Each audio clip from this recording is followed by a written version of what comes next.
కూటమి ప్రభుత్వం వచ్చాక విద్యార్థుల పరిస్థితి ఎలా ఉంది? ఏముందన్న అసలు ఏం జరగట్లేదు. అమ్మఒడి సరిగ్గా పడతలేదు.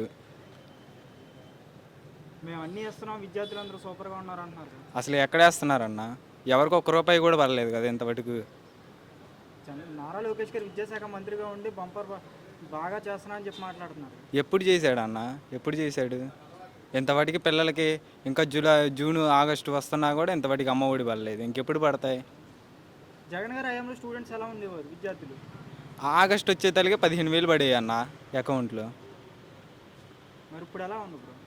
ఇప్పుడేముంది, అసలు ఏం లేదన్న. జగన్ గారు విద్యార్థుల కోసం ఏమేం చేశారు? ఏ పథకాలు ఇచ్చారు? పథకాలు ఇచ్చేది ఏముందన్న, చెప్పినవి అన్నీ చేశాడు అన్న. అమ్మఒడి, ఫీజు రీఎంబర్స్మెంట్ అన్నీ చేశాడు. నారా లోకేష్ గారు ఏం చేశారు? అన్నీ చెప్పాడు, ఏం చేయలేదు. మేము అన్నీ ఇచ్చేస్తున్నాం విద్యార్థులకు అంటున్నారు.